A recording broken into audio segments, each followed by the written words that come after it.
Okay. Chapter 8, verse 2. Ang sa may tawag ining giingon din do not deceive strange doctrines or antiquated myths, since they are useless. For we are still living in conformity with Judaism.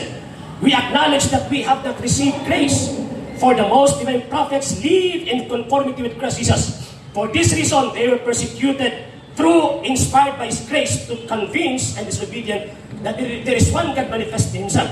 And where is the bishop is, and where is Jesus Christ is, there is the Catholic Church.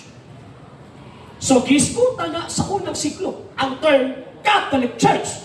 And that year, wala pa ilaing Christian Church. And that Christian Church, mauna ang Catholic Church. Nga nga itong topic ay mauna na ang Roman Catholic Church. Mga sir o tawag ining mga ma'am. Kung saan na ito pag-connect sa gitawag o Catholic Church sa Roman Catholic Church. Grolier Encyclopedia, Volume 5, page 106. That Catholic Church, that term used, the Catholic Church, gihapnag ka na dito sa Roman Catholic Church. Nga mao ang matuod nga iglesyang gitukod ni Ginoong Hesus Kristo. O even ang Protestant, di gamit po sa term Catholic. One Holy Catholic. One Holy Catholic Church.